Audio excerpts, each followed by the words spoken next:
Coming up on Mountain News this morning, Senator Mitch McConnell is admitted for medical care after falling while attending a dinner. And a bill to legalize bets during sporting events makes some progress in the state capitol. Dedicated to Eastern and Southern Kentucky, this is WYMT Mountain News this morning. Good morning to you. It's Thursday. I'm Dakota Makris. Let's head over to Brandon for a look at our forecast this morning.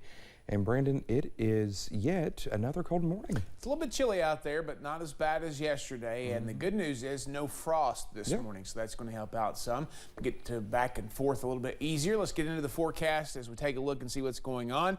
Looking at current temperatures, a couple of sensors still out, but mostly 30s and 40s. Looks like 30 in Clintwood is our cold spot, 41 in Somerset and Monticello are hot spots this morning. A little extra on your coffee meter as you head out the door to max warming needed. Again, not as cold as yesterday, but still a bit of a chill in the air this morning. Your out-the-door forecast is going to feature a mix of partly to mostly cloudy skies after a chilly morning, and then some rain chances come into play later. Enjoy today. It's going to be one of the warmest we have in the next 7. Dakota? All right, Brendan, thank you. A spokesman for Senate Republican leader Mitch McConnell says he was hospitalized after tripping and falling on Wednesday. Spokesman Doug Andres says the 81-year-old senator was attending a private dinner at a Washington hotel when he tripped. He says the senator was admitted for treatment back in 2019. He tripped and fell at his home in Kentucky, suffering a shoulder fracture. A bill to legalize wagers on sporting events is making some progress at the state capitol. The bill to allow betting on college and pro sporting events, both online and at horse track-owned facilities, easily cleared a House committee. Phil Pendleton spoke to those on both sides of the debate.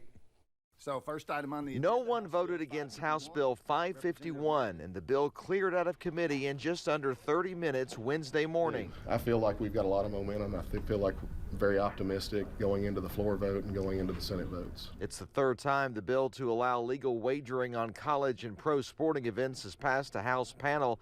Last year, it also passed the full House, but never got a vote in the Senate.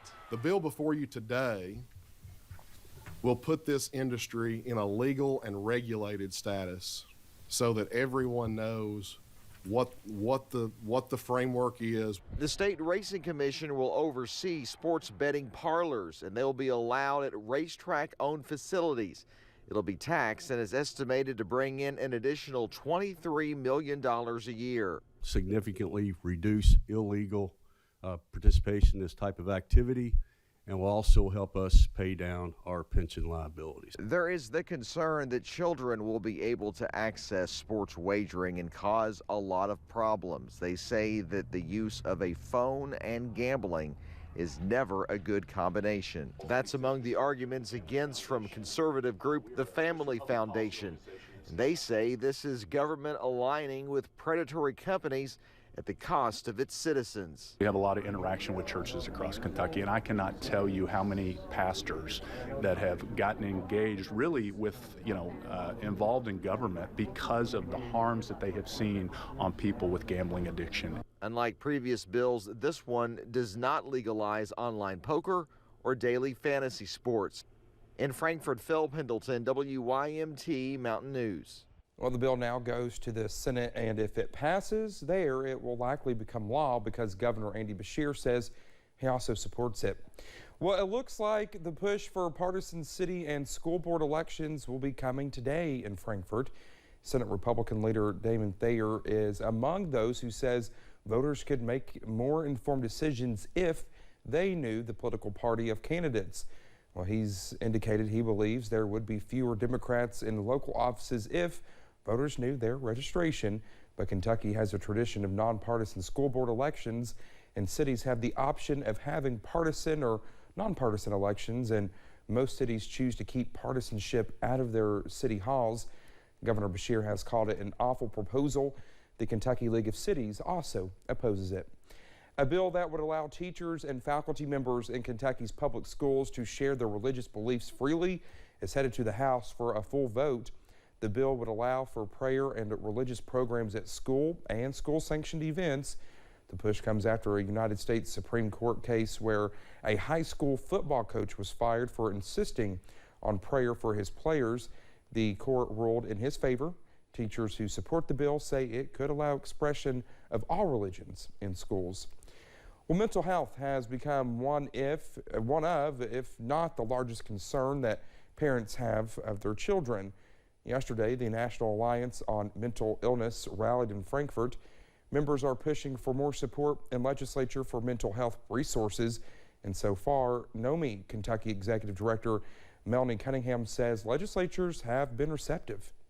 We want the legislators to know that we mean business, we're serious, and we are here to support mental health in Kentucky and make improvements, have new initiatives and new ideas. Lieutenant Governor Jacqueline Coleman also joined them yesterday. She says a recent study shows at least 15% of high schoolers in Kentucky contemplated suicide. Representatives from the Office of Broadband Development and the Education and Labor Cabinet are traveling across the state, aiming to create a dialogue with Kentuckians about Internet for All. Through the Better Internet Initiative listening tour, Southeast Kentucky leaders, educators, and others met in London yesterday, discussing the barriers preventing people from accessing high-speed internet and other topics. The state coming around and doing these listening sessions are very important because it gives them a true in-touch perspective about what people were dealing with. It was healthy for me today just to sit and listen to. Some of the barriers people discussed today included geography, lack of technology, literacy in certain areas or among certain demographics, and the cost of internet services. Well, thank you so much for getting your Thursday started with us here on Mountain News this morning. Coming up, we share some tips on how to keep your sleep pattern healthy as we prepare to spring our clocks forward 1 hour. Healthy sleeping pattern, that's a joke. While we stay dry during the daytime hours today, rain chances are on the way back tonight. I'll track them out for you in about 3 minutes.